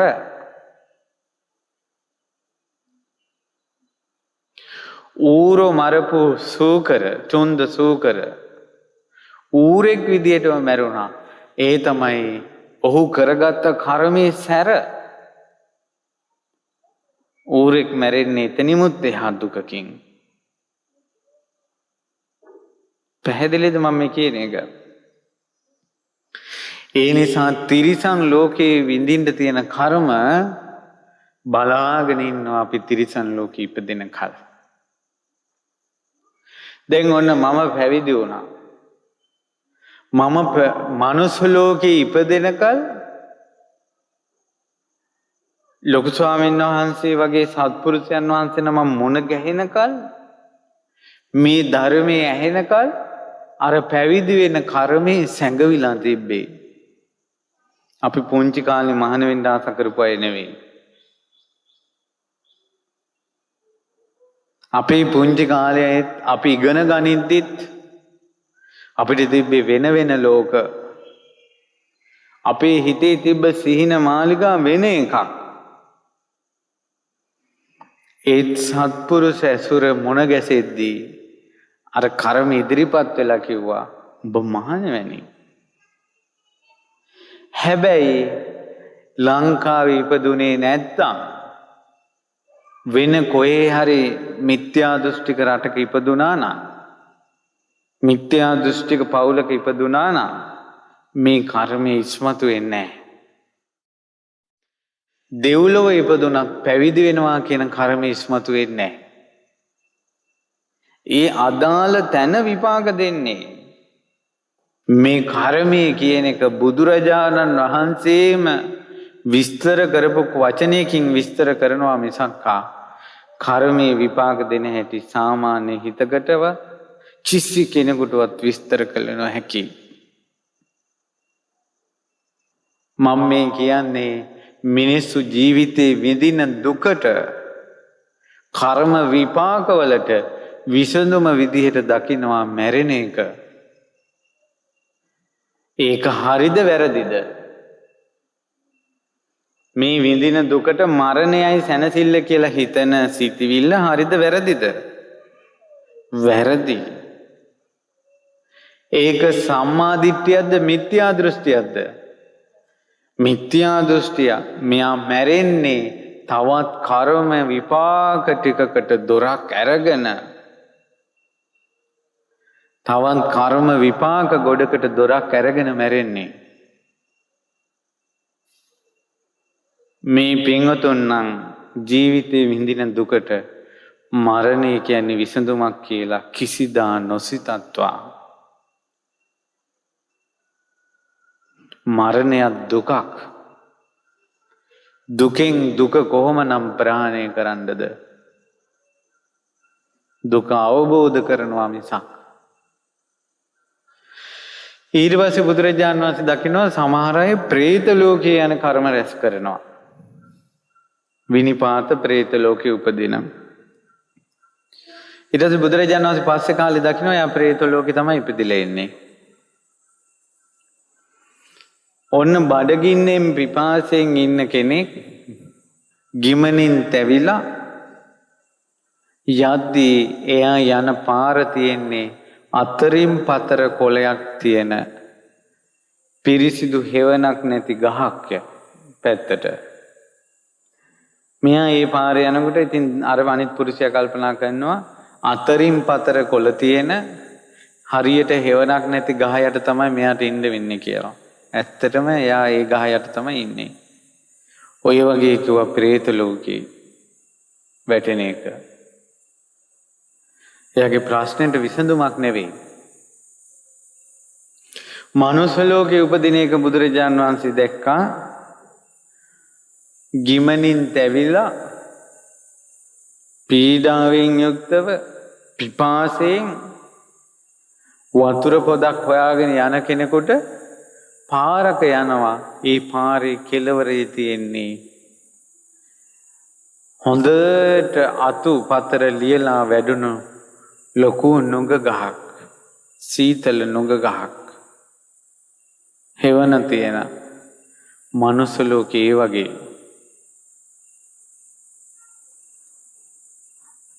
සාපිපාසාව සංසිඳෙන්නේ නැහැ. හෙවණ තියෙන ගහක් සිසිලස විඳින්න පුළුවන්. දිව්‍ය ලෝකයේ අනේක බුදුරජාණන් වහන්සේ පෙන්වන්නේ ඔන්න කෙනෙක් ඒ වාගේ ගෙමනින් තැවිලා සාපිපාසාවෙන් යද්දි මාලිගාවක් තියෙනවා. රතු පළස් සතුරපු මාලිගාවක්. ගිහිල්ලා විවේකයෙන් ඉන්න පුළුවන්. දෙව්ලොව ඒ වගේ. ගහක් යටට වැඩිය මාලිගාව සැපයි. රතු පළස් සතුරලා යහන් තියෙන මාලිගාව. ඊළඟට බුදුරජාණන් වහන්සේ වදාලා නිවන් දකින්නවා කියන එක. එක පාරක් තියෙනවා. ඒ පාර වෙනස් කරන්න නැතුව යා ගියොත් සීතල දිය තියෙන පොකුණක්, සුදු වැලි තියෙන යූරක්, වටේම සොඳුරු වන රොද. එයාගේ මූලික අවශ්‍යතා සපරනවා. විඩාව සංසිඳෙනවා, පැම් බොන්න පුළුවන්, සැනසille වන රොදේ හාන්සි වෙලා ඉන්න පුළුවන්. ඒ වගේ කිව්වා නිවන කියන්නේ එක. තෘප්තිමත් නැති, සංසිඳෙන්නේ නැති කෙලෙස් ගොඩක් එක්ක යන මනුස්සයාට, සත්වයාට තියෙන එකම තැනසිල්ල අමාමහ නිවනයි. එතකොට පින්වත්නි, නිවන ගැනම හිතනවා මිසක් දුක් ගැන විලි හිතද්දී, තමන්ට දුක්ඛන්දරා පැමිණෙද්දී ළමයි සලකන්නේ, ස්වාමියා සලකන්නේ, බිරිඳ සලකන්නේ, නැන්දම්මගේ අඩන්තේට්ටන්, යේලිගේ අඩන්තේට්ටන්, දරුවන්ගේ අඩන්තේට්ටන්, රැකියා ස්ථානීය ප්‍රශ්න, හිත ඇතුලෙන් එන බුරබුරා එන ජරා සිතිවිලිත් එක්ක බැටකන එක, මේ වගේ කෙලෙස් වලින් බැටකකා, කර්ම විපාක වලින් බැටකකා මේ සත්වයා එන්නේ. එහෙම එද්දී පින්වත්නි සතර අපායකට වැටුනොත් නම් මීට එහා අප්‍රමාණ දුකක් විඳින්න වෙනවා. නිරේ වැටුනොත්, තිරිසන් ලෝකේ වැටුනොත්, ප්‍රේත ලෝකේ වැටුනොත් එතනින් එහා අප්‍රමාණ දුකක් විඳින්න වෙනවා. අපි කරන කර්ම දැන් ඔන කර්මවල විවිධත්ව තමයි හැම කර්මයක්ම මනුස්ස ජීවිතේ විපාක දෙන්නේ නැහැ. හැම කර්මයක්ම දිව්‍ය ලෝකේ විපාක දෙන්නෙත් නැහැ. හැම කර්මයක්ම പ്രേත ලෝකේ විපාක දෙන්නෙත් නැහැ. හැම කර්මයක්ම තිරිසන් ලෝකේ විපාක දෙන්නෙත් නැහැ. නිරේ විපාක දෙන්නෙත් නැහැ. නිරේ විපාක දෙන්නේ නිරිසතෙකුගේ විපාක විඳින කර්ම ටික විතරයි. එතකොට දැන් අපි සතර අපායේ වැටෙන්නේ නැතුව මිනිස්සෙක් වෙලා ඉන්නවා කියන්නේ අපි දැන් විඳින්නේ මිනිස්සෙක් විදියට විඳින කර්ම මිසක්කා සතර අපායේ විඳින කර්ම ඔක්කොම සැඟවිලා තියෙනවා අවස්ථාව එනකල්. ඒ නිසා මේ නැවත නැවතත් කියන්නේ සතර අපායට නම් වැටෙන්න එපා. සතර අපායේ වැටෙන කර්ම නම් කරන්න එපා. බුදුරජාණන් වහන්සේ අනේක ප්‍රකාරයෙන් මේ සතර අපායේ වැටෙන්න එපා කියලා ඒ වැටෙන කර්ම ගැන විස්තර කළා. ඒ කියන්නේ පින්වත්නි කොච්චර සැඟවිලා තිබ්බත් කර්මය ඒක විපාක දෙන්නේ අපි එතෙන්ද ගියොත් විතරයි. අපි එතෙන්ද ගියේ නැත්තම් ප්‍රශ්නේ ඉවරයි. ඒ නිසා බුදුරජාණන් වහන්සේ වදාලා සමහරවිට අපි කරන ප්‍රාණඝාතයකින් නිරේ වැටෙන්න පුළුවන්. අපි කරන හොරකමකින් නිරේ වැටෙන්න පුළුවන්. අපි කරන සල්ලාලකමකින් නිරේ වැටෙන්න පුළුවන්. අපි කියන බොරුවකින් නිරේ වැටෙන්න පුළුවන්. බේබද්දෙක් විදිහට බොන එකෙන් නිරේ වැටෙන්න පුළුවන්. ඊළඟට කේලමකින් අන් අය රිද්දවන වචනයකින්, ඊළඟට හිස් වචනයෙන්, අනුන්ගේ දේවල් වලට ලෝභ කරන එකෙන්, අනිත් අය නැසේවා වෙනසේවා කියලා හිංසා සිතුවිලි පවත්වන එකෙන්, පින්පව් විශ්වාස නොකොට තුනුරුවන්ට ගරු කරන්නේ නැති මිත්‍යා දෘෂ්ටියෙන් නිරේ ඉපදෙන්න පුළුවන්. තිරිසන් ලෝකේ ඉපදෙන්න පුළුවන්. പ്രേත ලෝකේ ඉපදෙන්න පුළුවන්. ඒ නිසා බුදුරජාණන් වහන්සේ වදාලා ඒ පව් නොකර ඉන්න කියලා. එතකොට සතර අපායේ වැටෙන දොරටු ඇහෙනවා. සතර අපායේ වැටෙන්නේ නැහැ එතකොට.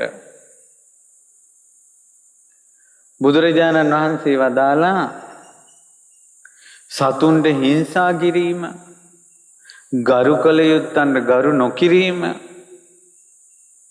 සත්පුරුෂයන් පෙළීම, විහෙර විහාර හානි කිරීම, විහෙර විහාරවලට ඒ වගේ සතර අපායේ වැටෙන්න පුළුවන්. ඒ පාප කරන්න එපා කියලා. දිව පිනවන්න පව් කරනවා. ඒ කියන්නේ කන්ට ආහාර පාන හොයාගන්න තියෙන ආශාවට ප්‍රාණඝාතය කරනවා, හොරකම් කරනවා, සල්ලාලකම් කරනවා, ජීවත් වෙන්න ක්‍රමයක් නැති නිසා. ඒ කර්ම වලින් උපදිනවා අසූචි කන සත්තු අතර තිරිසන් ලෝකේ. ඒ නිසා දිව පිනවන්න පව් කරන්න එපා කියලා වදාලා. වැටුනොත් ඉවරයි. දැන් අර හතර මහා සාගරයක් තරම් පාප කර්ම වෙනම අපිට විපාක දෙන්න සූදානම් වෙලා තියෙද්දි අපි මේ ජීවිතේ අපේ ජීවිතේ හදාගත්තොත් අපායට යන්නේ නැති විදිහට, තිරිසන් ලෝකෙට යන්නේ නැති විදිහට, പ്രേත ලෝකෙට යන්නේ නැති විදිහට හදාගත්තොත් අපි එතෙන්ට නොයන නිසා අර කර්ම වලට විපාක දෙන්න විදිහක් නැහැ. ඔය අතරේ කෙනෙක් සෝවාන් වුණොත්, ධර්මය අවබෝධ කළොත් කිසිම කර්මයක් විපාක දෙන්නේ නැතුව එහෙම්ම පිරිනුවම් පානවා. අරහත්ත්වයටපත් වුණොත්. ඒ නිසා කර්ම කොච්චර තියනවද කියලා හොයන එක නෙමෙයි මෙතන හපංකම. අපි ජීවිතේ වෙනස් කරගන්න එක. ඒ යන පාරෙම එක දිගට ගියොත් තමයි අපි එතෙන්ට වැටෙන්නේ.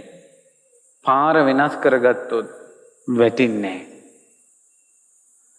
අවුරුදු 55ක් අලුගෝසුකම් කරපු මිනිස්සු මරමරා අලුගෝසුකම් කරපු මනු සම්බදා ටික සාරිපුත්ත මහරහතන් වහන්සේගෙන පැහැදිලා දෙව්ලොව උපන්නා. කිසිම කුසලයක් කරගෙන තිබ්බේ නැති මට්ට කුණ්ඩලී බුද්ධ රශ්මි ධාරාවට පැහැදිලා දෙව්ලොව උපන්නා. තරුණ ජීවිතයේම යහපතක් කරගෙන හිටපු නැති චත්ත මානවක අවසන් මොහොතේ තෙරුවන් සරණ ගිහිල්ලා දෙව්ලොව උපන්නා. අම්බපාලී වෙසගෙන අවසාන කාලේ ධර්මය අවබෝධ කරලා පිරිනුවම් පෑවා. ඒ නිසා මෙතෙක් කාලයක් වෙච්ච කර්ම නෙවෙයි අපිට තියෙන්නේ. දැන් කර්මයෙන් නිදහස් වෙන්න අපේ ජීවිතේ වෙනස් කරගන්න විදිහ. අවුරුදු 100 ගාණක් පව් කරපු කෙනා වුණත් අවසාන කාලේ බුද්ධානුස්සති මානසිකාරයෙන් සුගති උපදිනවා. අවසාන කාලේ ධර්මයට ආපු පින්බලෙන් සුගතිය උපදිනවා. මිලිඳු රජුරෝ නාගසේන මහරහතන් වහන්සේගෙන් අහනවා, ස්වාමීනි කොහොමද විශ්වාස කරන්නේ අවුරුදු 100 ගාණක් පව් කරපු කෙනා අවසන් මොහොතේ ඇති කරගන්න බුද්ධානුස්සති මානසිකාරයෙන්, පුණ්‍ය මානසිකාරයෙන් දෙව්ලොව උපදිනවා කියන එක කොහොමද කිව්ව අපි විශ්වාස කරන්නේ? නාගසේන මහරහතන් වහන්සේ වදාළ ඒක හරි. ගල් කැටි කියන එක පුංචි වුණත් වතුරේ කිඳා බහිනවද නැද්ද? ගල් කැටේ කොහොමද වෙන්නේ? කිඳා බහිනවා වතුර. මේ ගල් කැටේ පුංචි වුණත් වතුරේ ඇතුළට යනවා, ලොකු වුණත් වතුරේ ඇතුළට යනවා. ඒ ගල් කැටේ තියෙනවා නැවක. දැන් වතුරේ මේ ඇතුළට යනවද? ගිලෙනවද? අර විශාල ගල් කුට්ටි 10 ගාණක් වුණත් නැවක තියලා ඒගොඩට අරන් යන්න පුළුවන්, වතුරේ ඇතුළට යන්නේ නැහැ. පව් කරපු කෙනෙක් තෙරුවන් සරණ යනවා කියන්නේ නැවකට නැගගත්තා වගේ කිව්වා. අකුසල් වෙච්ච කෙනෙක් තෙරුවන් සරණ යනවා කියන්නේ නැවකට නැගගත්තා වගේ. එයාගේ ජීවිතේ කොච්චර පව් සිද්ධ වෙලා තිබ්බත් තුනුරුවන් නැමැති නෞකාවෙන් කරන්නේ එයා හතර අපායට යවන්නේ නැහැ. ඒ නිසා පින්වත්නි, වහ වහ නැගගන්න බුදුරජාණන් වහන්සේ සරණ යනවා කියන නෞකාවට, ශ්‍රී සද්ධර්මයේ සරණ යනවා කියන නෞකාවට, ආර්ය මහා සංඝරත්නයේ සරණ යනවා කියන නෞකාවට නැගගන්න අපි අතින් සතර අපායේ විපාක දෙන්න ඕන තරම් කර්ම කෙරිලා තිනවා. සංසාරේ මේ ජීවිතෙත් කෙරිලා තියෙනවා. තවත් කෙනෙක්ගේ හිත රිද්දන එක ඇති දුකටපත් වෙන්න අපි සංසාරේ. බොරුවක් කියන එක ඇති, හිස් වචනයක් වල්පල් දොඩවන එක ඇති නිරේට යන්න. එක හොරකම ඇති නිරේට යන්න. පින්වතුනි, කර්ම විපාක දිහා බලන්ඩ තාපසෙක් හිටියා මණ්ඩව්‍ය කියලා. මණ්ඩව්‍ය තාපසයා මහවනේ අද්දර විවේකයෙන් ඉදිද්දී එකපාරම රාජ සේනාව රාජ පුරුෂයෝ ඒ තාපසයාගේ ආරාමයේ වට කළා. වට කළා දොරටු කැඩුවා. මෙහිවර හොර තාපසයා කියලා. ඇයි මේ හොරෙක් රාජමාලිගාවෙන් රත්තරන් හොරකම් කරගෙන යද්දී ඒ හොරා තාපසයාගේ පිළිකන්නේ බඩු පොදිය දාලා පැනලා. අහුනේ තාපසයා. ගගහා බැටදිදී තාපසයා අරගෙන ගියා. රජතුමා වැඩ කටයුත්තක හිටියේ. රජතුමනි බඩුත් එක්ක හොරු අහුනේ කිව්වා. බඩුත් එක්ක හොරු අහුණා නම් මොන නඩුද තියපියෝ කවුලේ කිව්වා. ඊට පස්සේ කොහොඹ උලක් ගෙනල්ලා තාපසයව තැරි ගහලා ඒක උඩ තිබ්බා. කකුල් දෙක ඇදලා. උලේ යටට යන්නේ නැහැ. උල ඇනෙන්නේ නැහැ තාපසයාට. තව උලක් ගෙනාවා. ඉදිකටු තුඩ තියෙන යකඩ උලක් හරි ගස්සලා ඒක උඩ තිබ්බා. ඒත් බැස්සෙන්නේ නැහැ. තාපසයා දිවසින් බැලුවා. තමන්ම කරපු කර්මයක්. හරක් බලන කොල්ලෙක් කියලා ගහක් යට ඉදිද්දී වහපු මැස්සෙක් මෙහෙම අතින් අල්ලගෙන මට මතක හැටියට කිහිරි වෙන්න ඕනේ. කිහිරි ගහේ කෝටු කෑල්ලකින් මැස්සට ඇන්නා. මෙහෙම තියාගෙන ඉන්නවා. ඒක පේනවා හිතට දැන්. කිව්වා උඹලට මාව මරන්න ඕනේ නම් කිහිරි උලක් හදාගෙන වරෙල්ලා. දිග කිහිරි උලක් හදාගෙන ඇවිල්ලා ඒකේ තිබ්බා බහිනව ඇඟ. තියුණු උලක මැටි පිටක් තිබ්බා වගේ බහිනවා. ඊට පස්සේ තව දීප කියලා තාපසෙක් මේ ආරංචියට හොයාගෙන ඇවිල්ලා කිව්වා ඔබතුමා වැරදිකාරයෙක් දන්නේ නැහැ. හොරකම් කළාද නැහැ. කිව්වේ නැද්ද මම නිදහසට කරුණු කියන්න ගියේ නැහැ. නොකරපු වැරද්දකට දඬුවම් දුන්න රජුරෝ ගැන තරහ නැද්ද? නෑ මගේ හිතේ තරහ නැහැ. මගේ හිතේ කිසි කෙනෙක් ගැන තරහක් ඇති වෙන්නේ නැහැ. දැන් මේ උල උඩ ඉන්නේ. ලේ බින්දු බින්දු වැටෙනවා අර කණුවෙන්. සාදු සාදු සත්පුරුෂය කිසිවෙකුට තරහ නොගන්න ජීවිතේ විඳින දුක ඉවසාගෙන ඉන්න ඔබ වගේ සත්පුරුෂයෙක්ගේ ඇසුරත් මට වටිනවා කියලා අර උල තියලා තියෙන කණුවටම හේතු වෙලා දීප කියන තාපසයා හිටියා.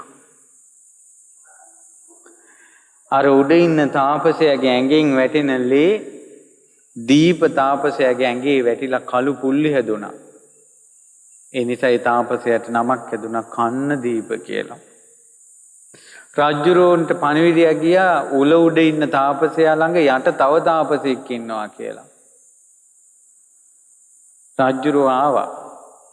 ඇවිල්ලා විස්තරය හොර රජතුමනි ඔබතුමා අහන්න නැතුව මෙයා උලේ තියලා තියෙන මේ මිනිස්සයා වැරද්දක් කළා නැහැ. රජතුමා විස්තර ඔක්කොම අහලා එහෙනම් මේක ගලවපන්කෝ මේ තාපසයා. ගලවනවා ගැලවෙන්නේ උලෙන්. ආය දිවසින් බැලුවා. බලනකොට දැක්කා අර මැස්සා මෙහෙම කෝටුවේ ගහගෙන හිටියනේ අර කිහිරි කෝටුවේ.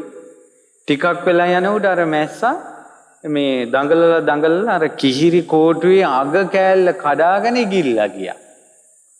මැරුන්නේ සම්පූර්ණ ආයුෂ මැස්සා හිටියා. තාපසයා කිව්වා මාව නිදහස් කරන්න ඕන නම් උල ගලවන්න බෑ. මගේ ඇඟේ ගානෙන් උල කපන්න කිව්වා. අර පිටිපස්සේ ගානෙන් ඇඟට බැස්සුන උල කැපුවා. ඇඟ ඇතුලේ ඇණියක් වගේ උල් කෑල්ලක් තිබ්බ නිසා ආනි මණ්ඩව්‍ය කියනවා. යම් විදිහකටද කර්මය කළේ ඒ විදිහටම විපාක දුන්නා. ඒ උල උඩ හිටපු ඒ ඇඟේ උලක් කැනිච්ච තාපසයා කවුද කියලා දන්නවද? බලන්න සසර අපේ ආනන්ද ස්වාමීන් වහන්සේ. එහෙම කර්ම විපාක දුන්නා. තරහ නොගන්න තාපසයාගේ සත්පුරුෂ ඇසුර සැපයි කියලා අර කනුවට හේතු වෙලා උල උඩ ඉන්න සත්පුරුෂයාගේ හේවන ලබන්න හිටපු සත්පුරුෂකමට ගරු කරපු උත්තමයා අපේ මහා බෝධිසත්වයෝ. මේ දවස්වල පින්වත් ලොකු ස්වාමීන් වහන්සේ ওই ජාතක කතා පරිවර්තනය කළා. ඊළඟ පොයේ වෙනකොට ඔබට ඒවා කියවන්න ලැබෙවි. හිත පාදවා ගන්නට තුනුරුවන්ට කර්ම විපාක ගැන ඉගෙන ගන්න. පුංචි කර්මේනවා. මෙහෙම මඳුරුවෙත් අලපු එක එනවා.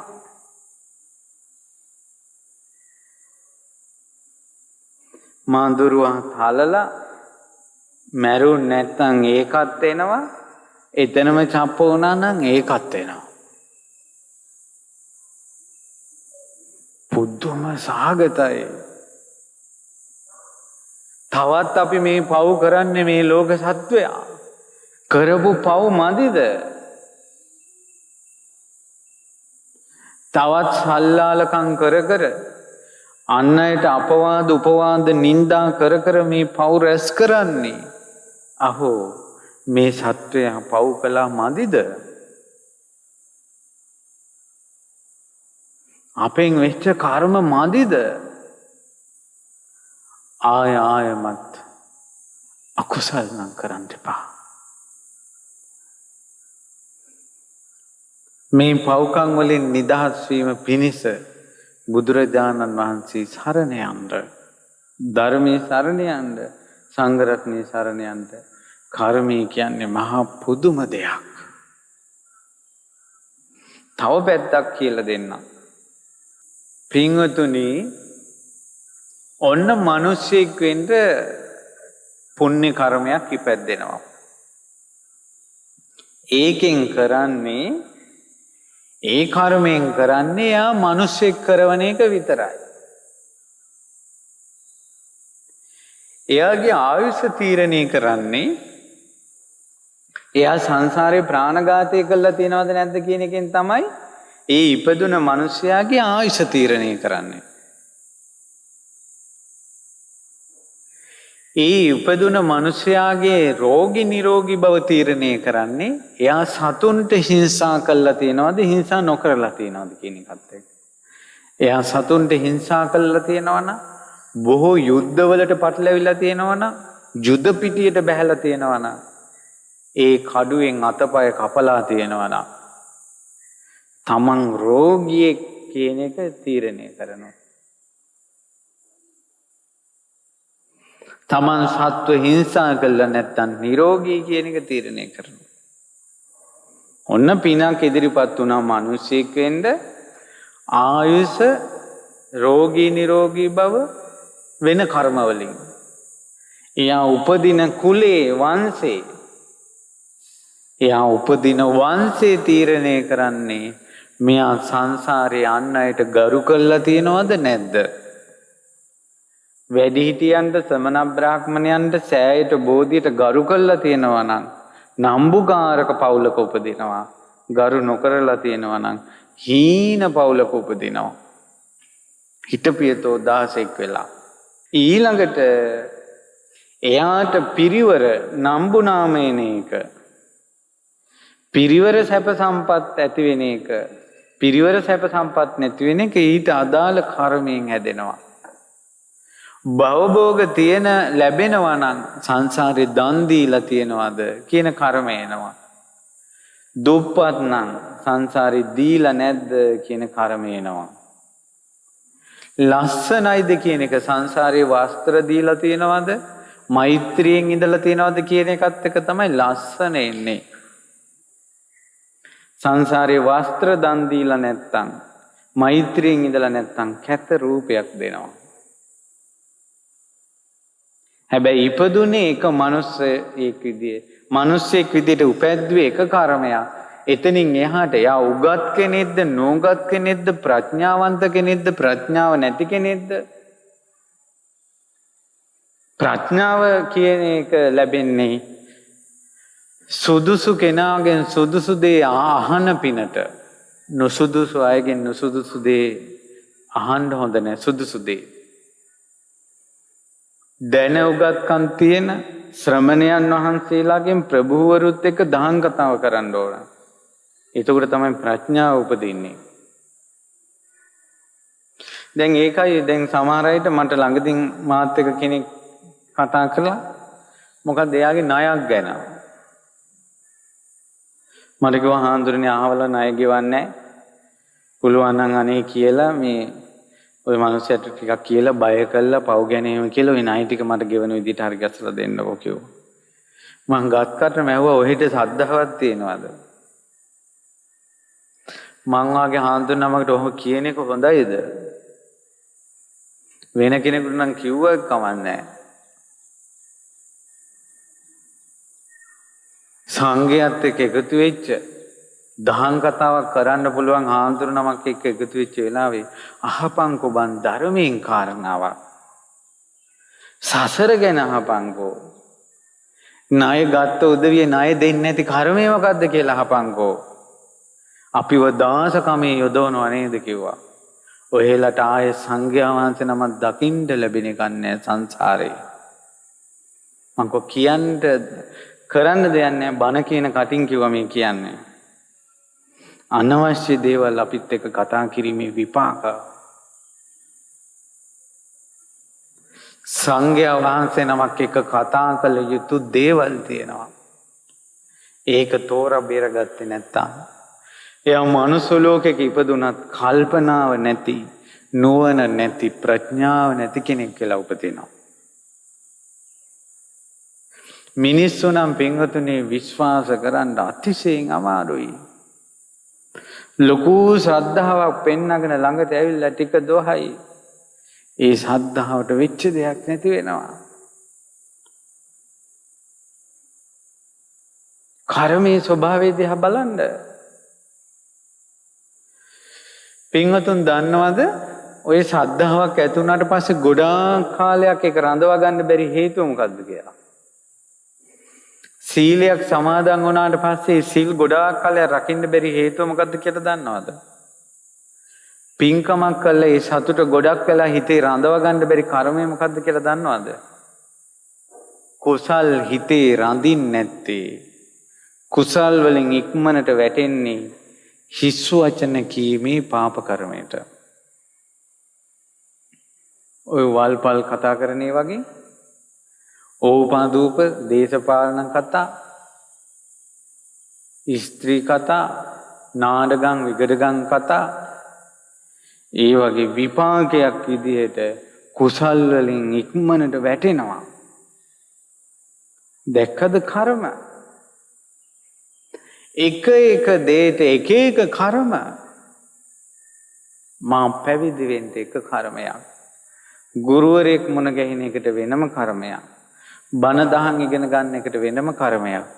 බණ කියන එකට වෙන කර්මයක්. එක තේරුම් කරවන්න එකට වෙනම කර්මයක්. එක කටහඬට වෙනම කර්මයක්. ඒක මිනිස්සු අහනවද නැද්ද කියන එකට වෙනම කර්මයක්. කර්ම ගොඩක එකතුවක්. නාගසේන මහරහතන් වහන්සේ උපමාවක් දේශනා කරනවා එකට. ඒ තමයි වී ඇට, මොන් ඇට, මෑට, තල ඇට, බෝංචි ඇට, කවුපි ඇට ආදි වගේ නානා බීජයෝ අරගෙන එක කුඹුරකට ඉහිනවා. නානා බීජ වර්ගයෝ එක කුඹුරකට ඉහිනවා. පැලවෙනකොට එකම පැලේද දැන් පැලවෙන්නේ නෑ. තල ඇට වලින් තල පැල, මොන් ඇට වලින් මොන් පැල. ඒ වගේ මනුස්ස ජීවිතේ නැමැති කුඹුරේ ඇස කන නාසය දිව කය මනස කියන බීජ ටික වැපුරුවාට පස්සේ ඇහෙන් කරපු කර්මයට අනුව ඇහැ හැදෙනවා. කනෙන් කරපු කර්මයට අනුව කන හැදෙනවා. නාසයෙන් කරපු කර්මයට අනුව නාසය හැදෙනවා. දිවෙන් කරපු කර්මයට අනුව දිව හැදෙනවා. කයෙන් කරපු කර්මයට අනුව කය හැදෙනවා. මනසින් කරපු කර්මයට අනුව මනස හැදෙනවා. ඒ නිසායි සමහර අයගේ අතපයවල විකෘතිතා හෝ සොඳුරු බව තියෙන්නේ. ඇස්වල විකෘතිතා හෝ සොඳුරු බව තියෙන්නේ. එකම මනුස්ස ලෝකෙ ඉපදිලා එක එක්කෙනාට එක එක්කෙනා වෙනස්. එක බඩේ එක කුසේ උපන් දරුවෝ 5 දෙනා 5 විදිහක් පසක තැබේවා. එකට උපදින නිවුන් දරුවෝ දෙන්නා දෙවිදිහක්. තේරෙනවද මම මේ කියන දේ? කර්මවල ස්වභාවය බලන්න. ඒ නිසා අපිට මේ වාගේ ඉන්ද්‍රියන් 6ක් ලැබුණේ පුරාණේ චේතනාවක් පහල කළා කරපු දේවලුත් එක්ක. චක්කුම් භික්ඛවේ පුරාණමිදං කම්මං. ඇස කියන්නේ පින්වත් මහරණී පැරණි කර්මයක්. අபிසංකතං අபிසංචේතිතං විශේෂයෙන් සකස් වූ චේතනාව මුල් වූ දෙයක්. වේදනීයන් දට්ටබ්බං තමන් කරපු කර්ම මොනවද කියලා ඇහෙන් විඳින දේවල් වලින්ම තේරුම් ගන්න ඕන.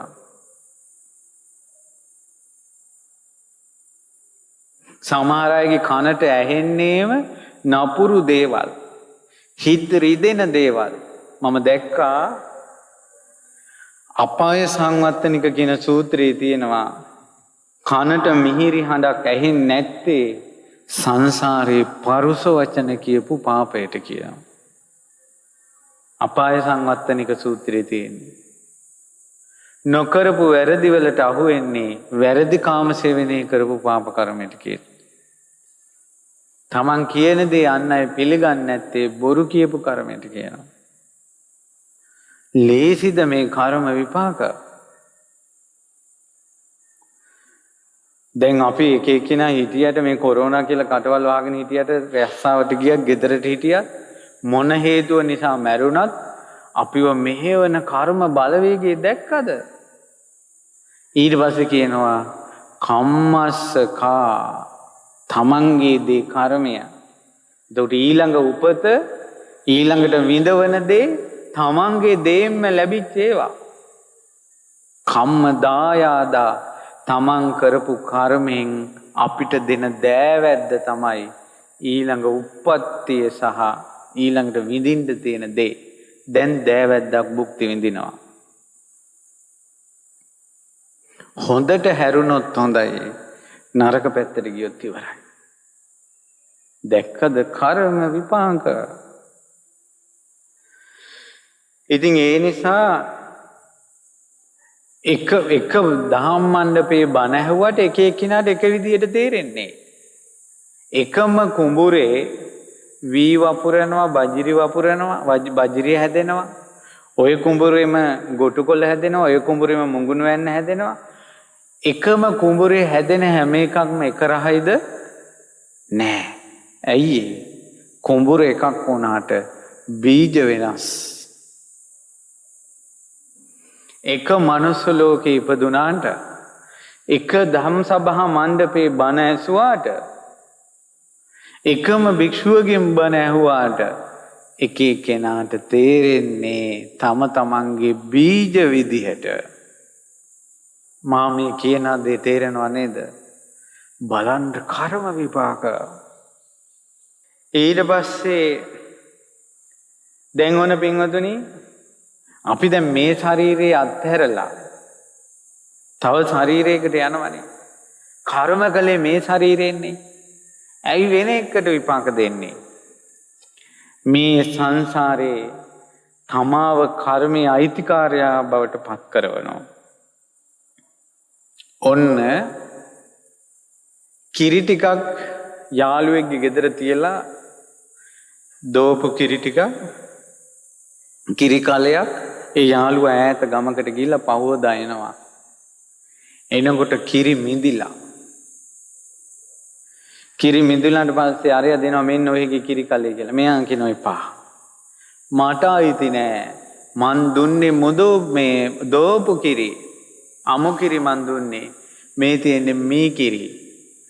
මම දුන්නේ එක මට දියන් කියලා. එයා එහෙම කිව්වට අර කිරිමුට්ටි අයිතිකාරයා ඔහුද නැද්ද? ඔහුද නැද්ද? ඔහු. ඒ නිසා කලින් ජීවිතේ පව් කරලා මේ ජීවිතේ අපි ඉපදෙනවා හොඳට. දැන් කර්ම විපාකෙද්දී රුවන්වැලිසෑය වැඳ වැඳ අඟුලිමාල සෑය වැඳ වැඳ අපි කියනවා මේ දුක මා කරා එන්න එපා කියලා. එහෙම කිව්වට ඕක වපුරා ගත්තේ ඔයාමයි කලින්. ඔයාමයි මේක කලින් වපුරවා ගත්තේ. ඉතින් ඒ නිසා පින්වතුනි තේරුම් ගන්න ඕන අපි වෙන ජීවිතයකට ගියාට මේ ජීවිතේ රැස් කරන කර්මයේ විපාකවල අයිතිකාරයා බවට පත් වෙනවා.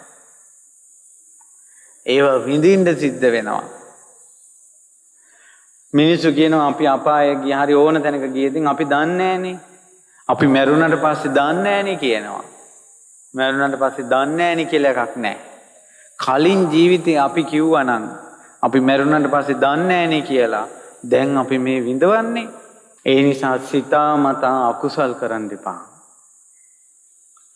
හොඳට හදමඩලේ බුදුරජාණන් වහන්සේ නිතර මතක් වෙන විදිහට බුදුරජාණන් වහන්සේ සරණ යන්න, ධර්මයේ සරණ යන්න, සංඝ රත්නයේ සරණ යන්න, මේ ශාසනය සිහි කර කර ඉන්න.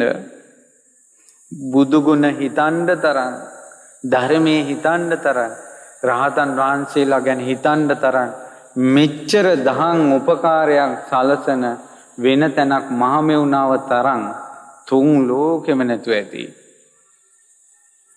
එච්චර බුදුගුණ කියනවා, එච්චර රහතන් වහන්සේලා ගැන කියනවා, එච්චර ධර්මයේ කියනවා. කොච්චර පහදින්න පුළුවන්ද? ඉතින් පින්වත්නි බුදුරජාණන් වහන්සේ වදාලා මේ කරන කර්ම, අපි කරන කර්ම මේ ජීවිතේ විපාක දෙන ඒවාත් තියෙනවා. ඒවට කියනවා ditta ධම්ම වේදනීය කර්ම. ඊළඟට කර්ම තියෙනවා ඊළඟ ජීවිතේ විපාක දෙන. ඒකට මොකද කියන්නේ? උපපජ්ජ වේදනීය කර්ම. ඊළඟට කර්ම තියෙනවා ජීවිතෙන් ජීවිතේට පිටිපස්සෙන් ඇවිල්ලා විපාක දෙනවා. ඒකට මොකද්ද කියන්නේ? අපරාපරිවේදනීය කර්ම. මේ ජීවිතේ තමන් කරපු වැරද්දකට අහු වෙලා හිර දඬුවම් විඳින්න ලැබෙනවා කියන්නේ, නිന്ദා අපාස විඳින්න ලැබෙනවා කියන්නේ ditta ධම්ම වේදනීය කර්ම. රහතුන්ට පිදූ ධනකින් සිටු තනතුරු ලැබෙන්නේ ditta ධම්ම වේදනීය කර්ම. උපපජ්ජ වේදනීය කියන්නේ ඊළඟ ජීවිතේ අනිවාර්යෙන් විපාක දෙනවා. ඒ තමයි පවක් වශයෙන් අම්මාව මැරුවොත්, තාත්තා මැරුවොත්, සංඝ බෙහෙදේ කළොත්, ඊළඟට ස්තූප නපුරු සිතින් ස්තූප කැඩුවොත්, නපුරු වෛර සිතින් බෝධීන් වහන්සේලා කපලා කොටලා විනාශ කරලා තියෙනවා නම්, මිත්‍ර ද්‍රෝහී බව කෙලෙහි ගුණ දන්නේ නැතුව තමන්ට පිහිට වෙච්ච කෙනාට පයින් ගැසීම, මිත්‍ර ද්‍රෝහී බව ඊළඟ ජීවිතේ විපාක දෙනවා. ආය අතරක් නැහැ. උපපජ්ජ වේදනීය කර්ම. අපරාපරිය වේදනීය කර්ම කියන්නේ පිටිපස්සෙන් එනවා, අමුතු විදියට විපාක දෙනවා. ඒ කියන්නේ මේ ජීවිතේ අපාය යන්න කර්ම කෙරිලා තියෙද්දි ඊළඟ ජීවිතේ මිනිස්සෙක් කරවලා ඊට පස්සේ අපාය යවනවා.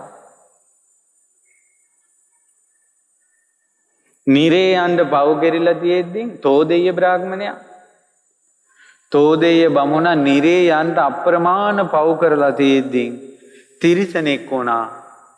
තිරිසන් ජීවිත ඉවරෙච්ච ගමන් නිරේ. ඒ වගේ පන්න විපාක දෙනවා.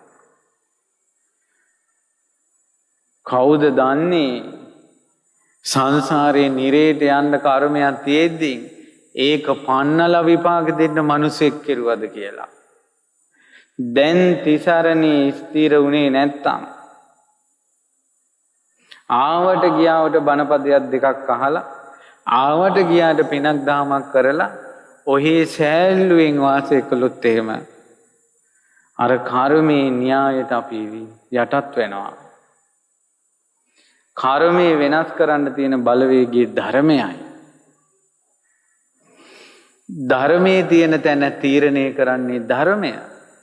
ධර්මයේ නැති කෙනාගේ ජීවිතේ තීරණය කරන්නේ මොකද්ද? කර්මය. ඔන්න පින්වත්නි එක රාජ කුමාරයෙක් ඇතා පිට යද්දී මුළු සිරුර කසාවතින් වසාගෙන පසේ බුදුරජාණන් වහන්සේ නමක් පාරේ වඩිනවා. අර රාජකුමාරයා ඇතා පිට තමන්ගේ යසස කීර්තිය පැතිරෙමින් ගුණ ගායන අහමින් මාන්නෙන් යද්දී බිමට යොමු කරපු නෙත් ඇති පසේ බුදුරජාණන් වහන්සේ ඔහු ගැන සංඥාවක් නැතුව සිහියෙන් වඩිද්දී ඒක හිතට මදි වුණා රාජකුමාරයාට. ඒයි මොකද ඇඟ පොරවගෙන ඉඟන කුෂ්ඨේද්ද කිව්වා. පසේ බුදුරජාණන් වහන්සේට අගෞරව වචනයක් පිට කළා. ඉඟන කුෂ්ඨේක්ද කියලා. පසේ බුදුරජාණන් වහන්සේට කරපු අගෞරවය කියන එකම එක කර්මෙන් ඊළඟ ජීවිතේ මහා ගිනි ජාලා තියෙන නිරේ ඉපදුණා. එක කර්මයකින් එක වචනයකින් උපනූපන් ජීවිතේ මනුස්ස ලෝකේ හිඟා කනේ මිනිස්සේ කුෂ්ඨයක් හැදෙනවා ඇඟේ. හිඟන කුෂ්ඨය. තමන් ගෞරව කළ යුතු තැනට අගෞරව වචනයක් තමන් කිව්වාද ඒ වචනේම ගොදුර බවට තමන් පත් වුණාද නැද්ද? උපනූපන් ජීවිතේ තමන්ම හිඟන කුෂ්ඨෙක් වුණා. කවදාවත් සත්පුරුෂයන්ට ගරු කළ යුතු උත්තමයන්ට වචනයක් කියන්න එපා නපුරුසිතෙන්. ඒ වචනේ ගොදුරක් වෙනවා.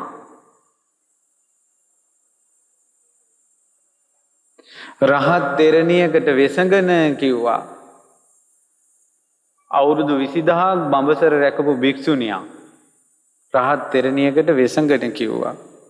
මේ මලුවක් අතු ගාලා පොඩ්ඩක් කිලිටි වුණා කියලා ආපු ශනික තරහට නිරේ ගියා. අවුරුදු 20000ක බඹසරට වෙච්ච දෙයක් නැතුව ගියා. අගෞරව වචනේ පාපේට. උපනූපන් ජීවිතේ වෙසඟනක්. දුව කියන නම ඇහෙන්නේ නැහැ. පතිනි කියන නම ඇහෙන්නේ නැහැ. බිරිඳ කියන නම ඇහෙන්නේ නැහැ. අම්මා කියන නම ඇහෙන්නේ නැහැ. මොකක්ද ඇහෙන්නේ? ගණිකාව. කල්ප ලක්ෂයක් පිරු පාරමිතා ගුණ ඇති. කල්ප බොහෝ ගානක් පෙරම් පුරලා ගුණ ඇතිව තිබිද්දී අවසාන ජීවිතෙත් ඉපදිලා අම්බපාලී ගණිකාව. රහත් වෙච්ච දවසේ තමයි අම්බපාලී රහත් තෙරණිය නම වෙනස් වුනේ. පින්වතුනි කර්මය කියන එක හරි භයානකයි. බුදුන් වඳින අම්මට දුව කිව්වා උඹ රොඩි කියලා. කෙල්ල ඉපදුනා. පින්බලයට ලස්සන වුණත් ඈ අශෝක මාලා වසල කුලේ ඉපදුනා. අම්මට කියපු වචනෙට මේ යුගයේ මේ අවසාන යුගයේ මෛත්‍රී බුද්ධ ශාසනයක නමුත් නිවන් දකින අයගේ පුණ්‍ය බීජ හැදෙනවා වගේම බොහෝ දෙනාට හතර අපායයන්ට කර්මත් හැදෙන කාලයක්. පින්වත්නි, නුඹලාගේ වාසනාවකට ඇහෙනවා මෙහෙම සසරක් යනවනේ කියලා ඇහෙනවා. බේරෙන්න පොටක් කියනවා. ඒක නුඹලාගේ පින. ඇහැක් නම් ගැලවෙන්න බලන්න. හිතට ගන්න මම පව් කරන්නේ නැහැ කියලා. අසිරිමත් සම්බුදු සරණේ සැනසෙනවා කියලා. සත්පුරුෂයෝ දකින්ට යනවා කියලා. සත්පුරුෂයන් ඉදිරියේ කැප වෙලා බණ අහනවා කියලා හිතන්න.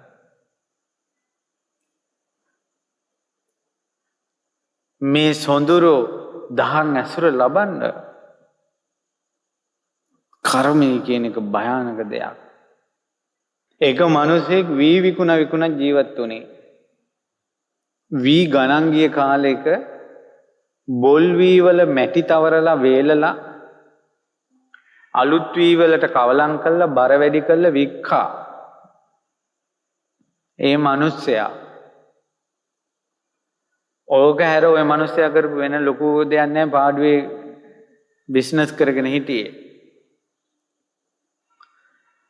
ඒ ගෙදර අම්මා තමන්ගේ යාළුවෙක් ආපු වෙලාවක අම්මා සැරට කතා කළා කියලා පුතාට තරහ ගිල්ල ළඟ තිබ්බ පොල්ලකින් ගැහුවා අම්මට. අම්මා කෑ ගහගෙන එළියට පැන්නා. අතප්පයක් කැඩුනේ මොකවත් නැහැ. ඇඟට වැදුනා විතරයි. ඊට පස්සේ ඒ ගෙදර හිටියා ඒ වෙළඳ මිනිස්සයාගේ නාංගි ගෙනල්ලා තිබ්බ මාස් ටිකක් ගෙදර කවුරුවත් නැති වෙලාවක හොරෙන් කෑවා. කට්ටිය ඔක්කොම ඇහුවා මේ මාස් ටිකක් ගෙදර තිබ්බ නෑනේ. අර ගෑනු කෙනා කිව්වා මම නම් කෑවේ නෑ. ඒ මාස් කෑවා නම්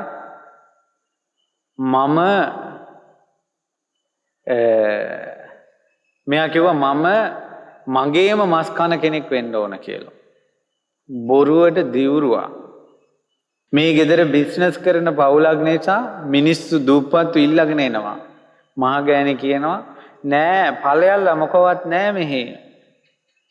අර මිනිස්සු දැවටෙනවා. යකෝ මෙහි මොනවත් නෑ ඵලයන්. උඹලට මම මේ තියෙද්දි නම් නෑ කියන්නේ. සංසාරේ මට කෑම බීම අසුචි වෙන්න ඕන බලව. ඵලයව කිව්වා. තියෙද්දි නෑ කියලා බොරුවට දිවුරුවා. පෙනේද කරගත්ත කර්මය.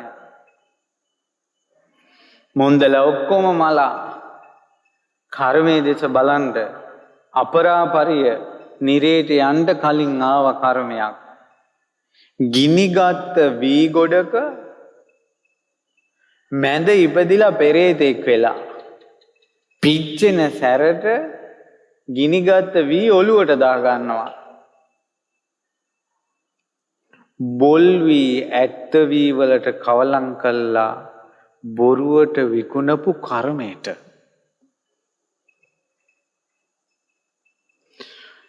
තව පෙරේතෙක් එතනම ඉන්නවා. ඔළුවේ කැක්කුම වැඩිකමට ළඟ තියෙන විශාල ගිනිගත් යකඩ පොල්ලක් අරන් ඔළුවට ගහ ගන්න ඔළුව කුඩු වෙනවා. අර ඔළුව කැක්කුම වැඩි වුණාම පස්සේ බිත්තිය ගහගන්නේ සමහර අය. අම්මට පොල්ලෙන් ගහපු කර්මෙට. දැන් ළඟදින් මෙහි ආව මහාන වෙන්න ළමයි හරි හොඳ කෙනෙක්. ඇස් දෙක පියාගන්න බෑ, භාවනාවක් කරගන්න බෑ, සක්මනක් කරගන්න බෑ, දානෙ ටිකක් බෙදන්න බෑ. එක දිගට මතක් වෙනවා තාත්තගේ දතක් ගැලවෙන්න ගහලා ඉස්සර බීලා. දැන් සංඝයා ළඟට ආපු ගමන් ඒකම මතක් වෙනවා. ඉන්නම බෑ.